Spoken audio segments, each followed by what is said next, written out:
My name is Neka. I am a well-educated, average-looking woman who has spent the majority of her life in Africa. I shall discuss my experiences as a woman living in Africa. I am in my mid-30s. I was born to educated parents.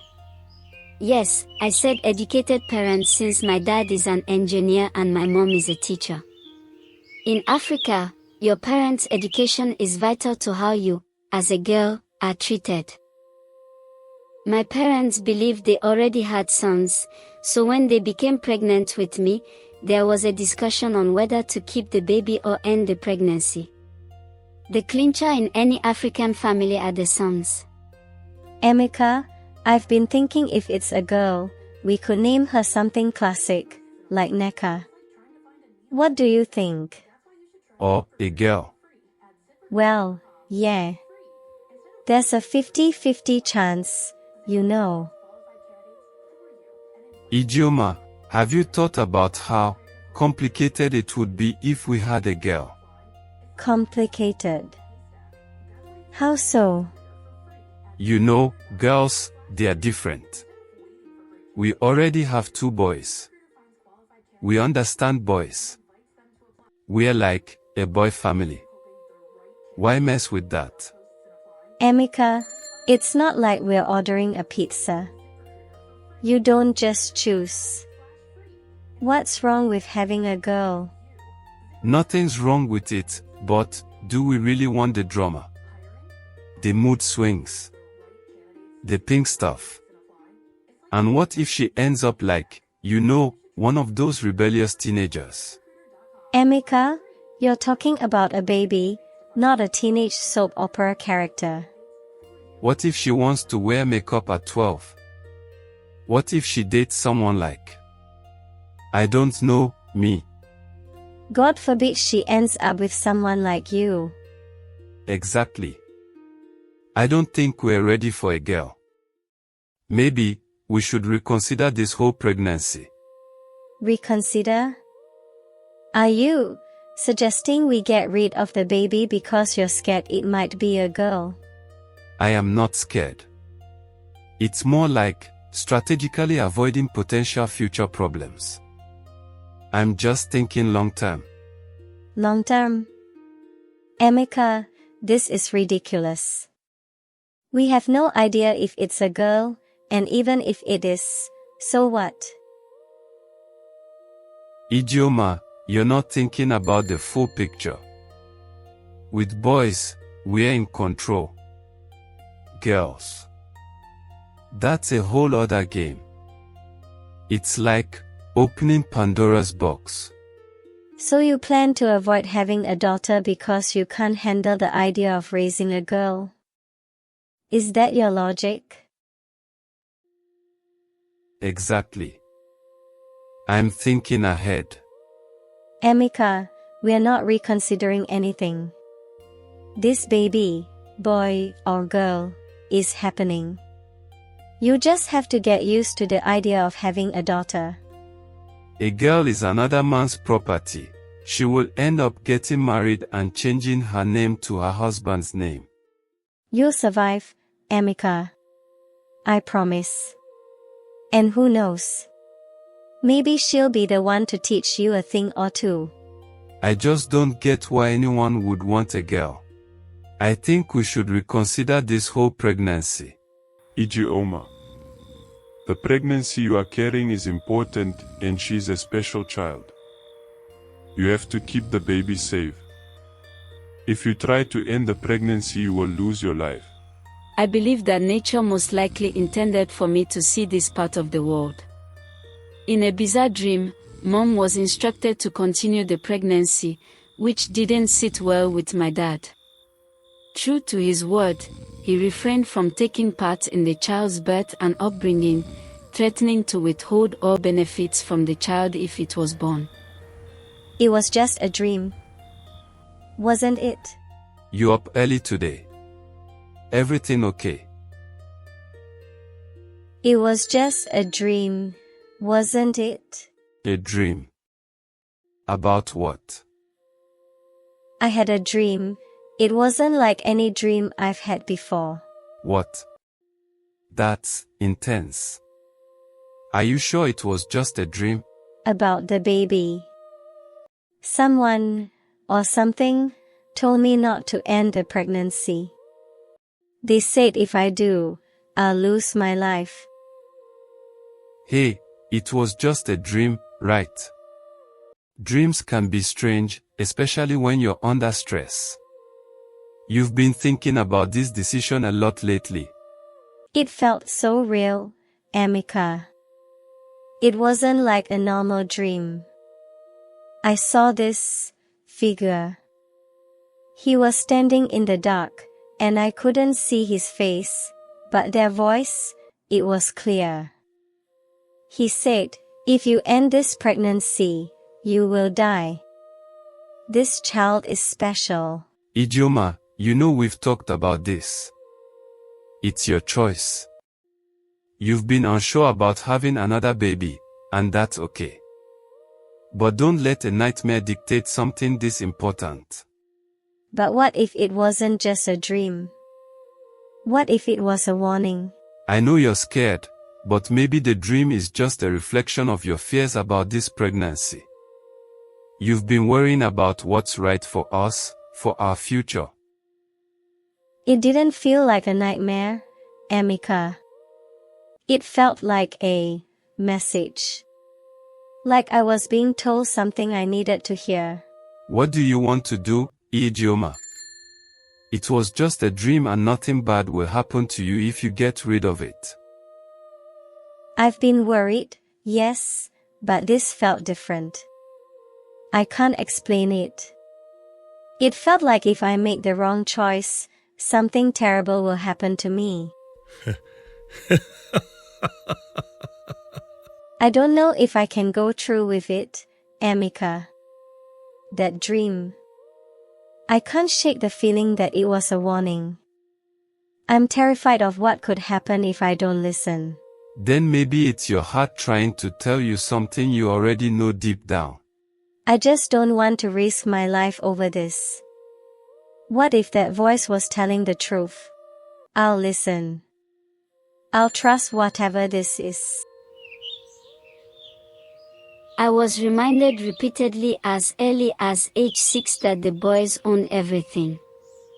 I can still clearly recall an instance when we were riding in one of my dad's cars and my mother made me understand that, as usual, the boys owned the car more than I did, and I should be thankful that I was in the car at all. This is not to say my mother doesn't love me. I know she does. But this is how African mothers are conditioned to think.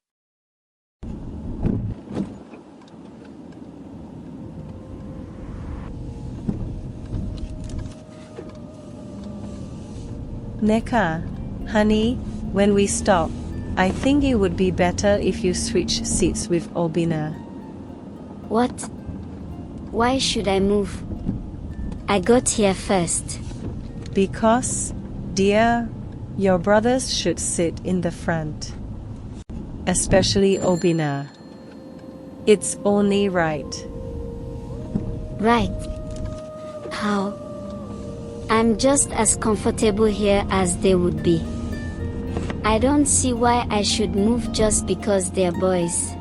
Because they're your brothers, Neka.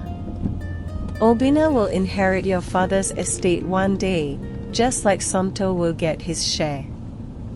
You, on the other hand, well, you have a good life, but the family property goes to the man.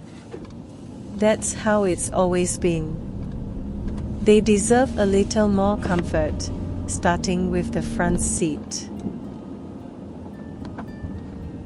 So because they're boys, they automatically deserve more.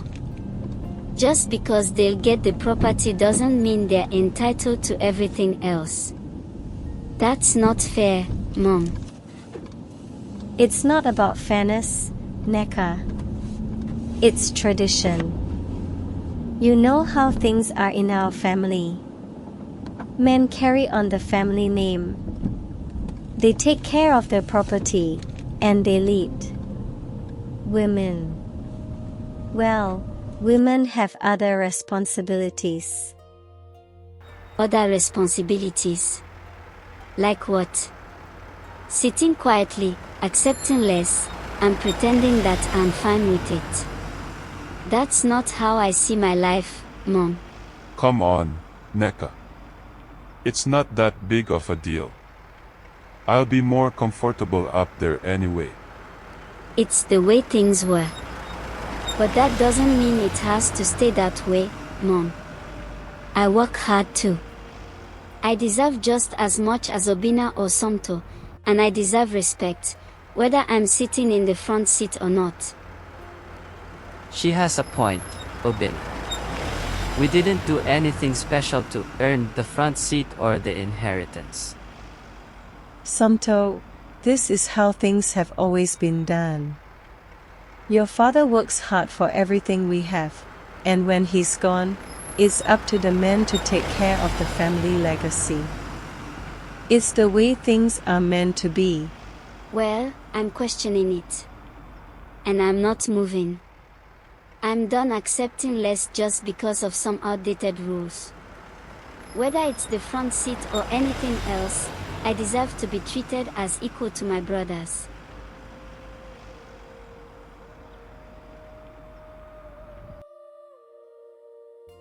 In any case, because I'm naturally easygoing and psychologically robust, I never felt despised or undesired.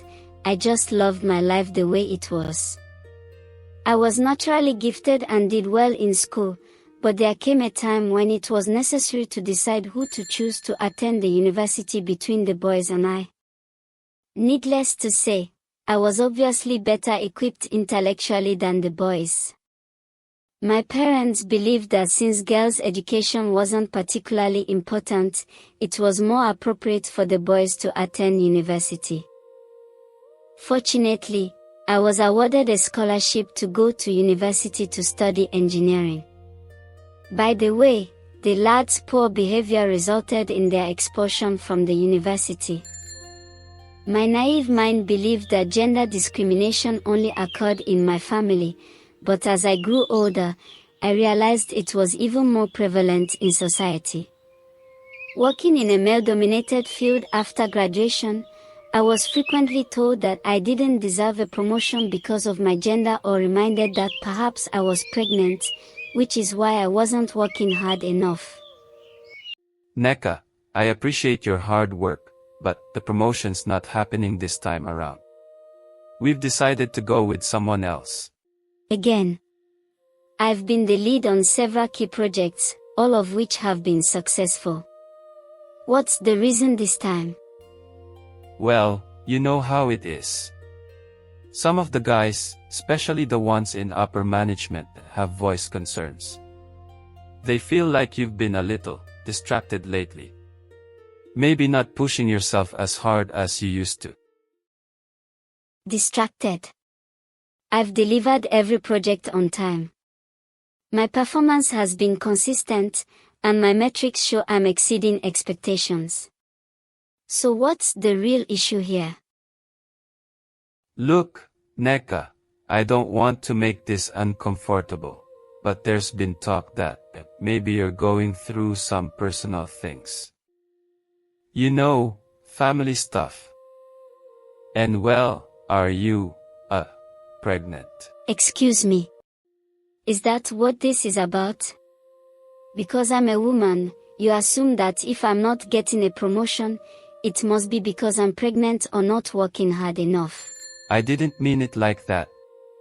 I'm just saying, people talk. You know how the office can be.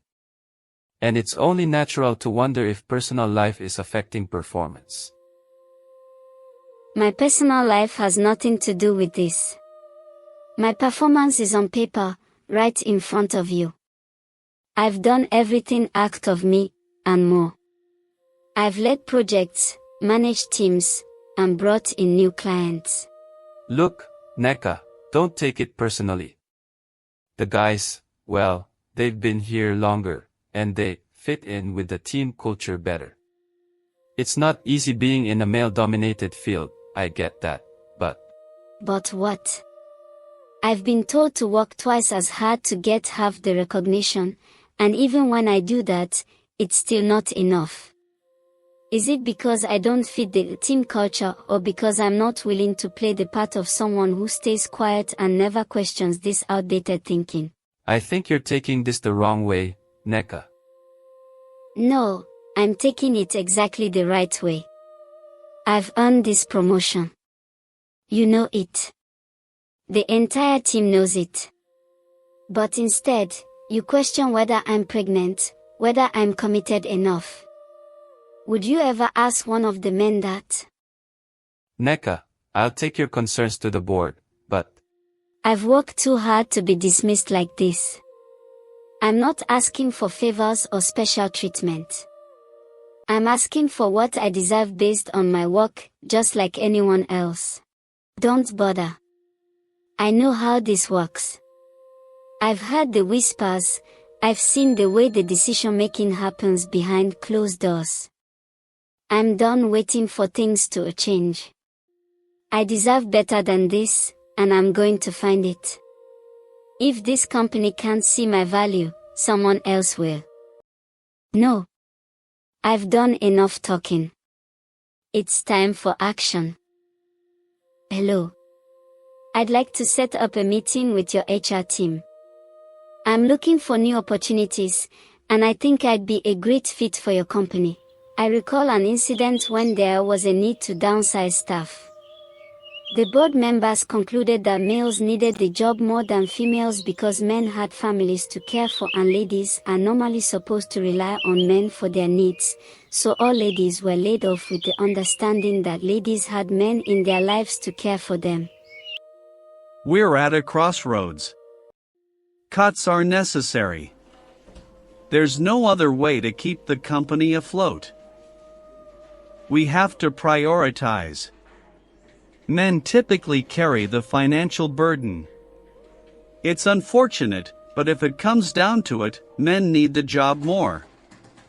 It's not about gender, it's about necessity.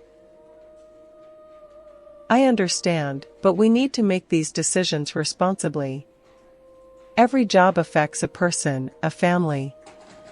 let's not get emotional. It's business. We cut where we need to cut. That's what matters. And how exactly are we deciding who to cut? There are women in this company who've worked here for years, contributing just as much as any man. True. But men, well, many of them have families depending on them. Kids. Bills. You know how it is. And women don't. Women have families too. They are not just here for a hobby. Many are single mothers, or their income is essential to their households. This isn't the 1950s. We are making a tough call. We have to be practical here. Practical or sexist? You're pushing out talented women under the guise of practicality. And what kind of message does that send to the rest of the company? We have to keep the company running. If layoffs are inevitable, we have to make choices that, yes, are hard but necessary. It is about gender. You're saying women are expendable. That's exactly what this is. You're laying off our female employees because you assume men need the job more, without considering the realities of those women's lives. You're making decisions based on outdated, biased assumptions. Women are just as valuable, and just as responsible for families. This isn't right. Excuse me. I was told to come in and collect my things. I get it. I just hope you realize this isn't just about a paycheck. I've got 2 kids at home. I'm the only one they rely on. But, thanks for the opportunity. I'm so sorry, Sarah. I hope you all can live with yourselves. We did what we had to do. No, you didn't. You did what was easiest. As a female living in Africa, facing all types of workplace harassment is a norm. I recall one occasion when a senior colleague was continually making sexual approaches at me, which I did not accept. He did everything necessary to annoy me. He demoted me and revoked all official privileges from me. Surprisingly, the majority of the support and encouragement I received came from male colleagues, while most women thought I was too prideful for refusing the boss's sexual approaches. In Africa, some women believe you should consider yourself lucky if your boss makes sexual approaches to you.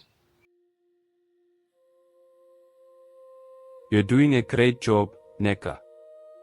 It's really nice having you around. The office feels lighter with you here. Thank you, Mr. Edwards. Just trying to do my best. You know, if you ever need anything at all, you just come to me.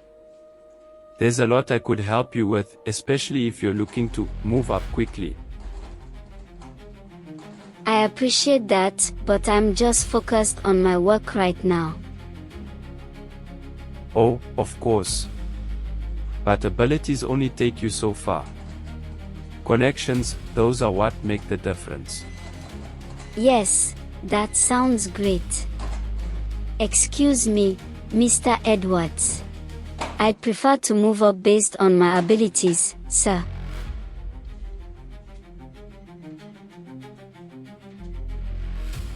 Hey, Neka. Do you want to grab a coffee with me in the break room? I could use a breather. Neka, are you okay? I saw the way he was standing over you. That's not the first time, is it? Yes. He's been inappropriate multiple times. I don't feel safe at work. You shouldn't have to deal with this. You know that, right? This is harassment. No. It's been happening for weeks now.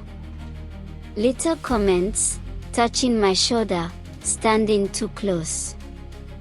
No, just what he says and how he acts when no one's around.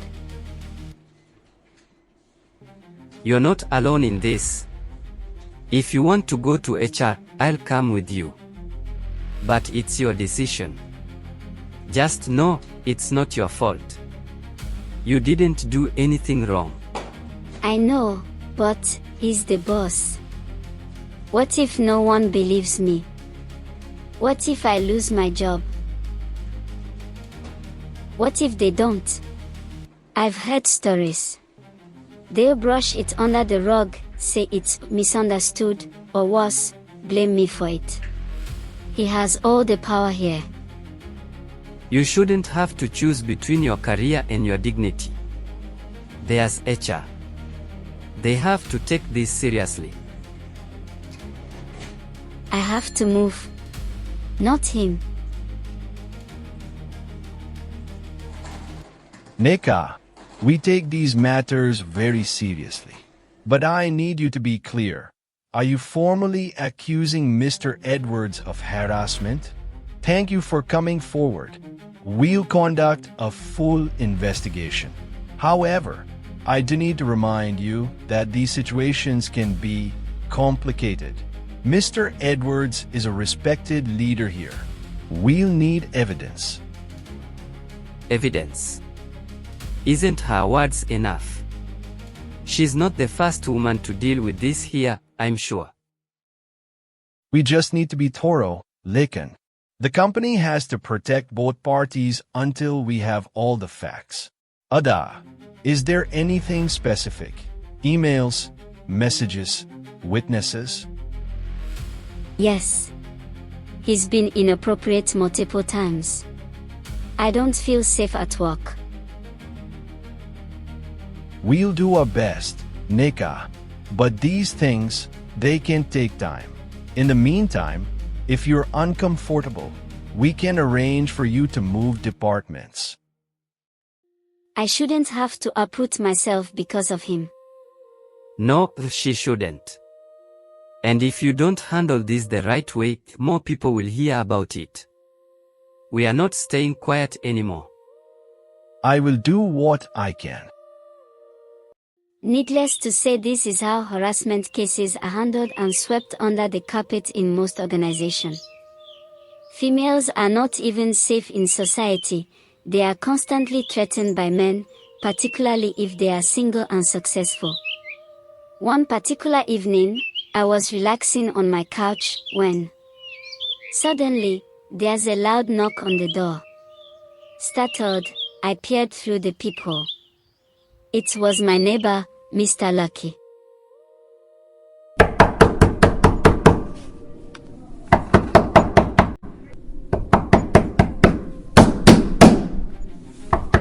Mr. Lucky. It's late.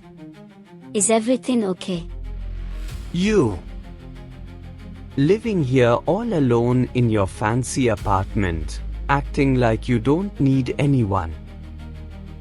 Like you are too good for a man.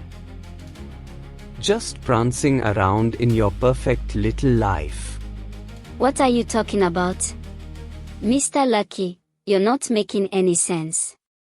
You need to calm down. Oh, I'm not calm? I'm just sick of watching women like you, successful, independent, like you don't need anyone else. You think you are invincible, don't you? That's why you are alone. No man wants you. That's none of your business. I work hard for everything I have, and I have every right to live my life the way I choose. Now, you need to leave. Leave? Oh, I'll leave. But first, you need to understand something. You think you can just ignore people like me? Think you can just look down on me because I don't have what you have? Well, I've had enough. You don't deserve any of this. You think you are so strong, so untouchable. But if you keep living like this, like you don't need anyone, I'll make sure you regret it. You won't be so high and mighty when I'm done with you. Mr. Lucky, what are you saying? Are you threatening me? You think I'm just talking? I could end this right now. Your success, your life, everything. No one would even know it was me. You'd be gone, and no one would miss you. Get out of my apartment. Now.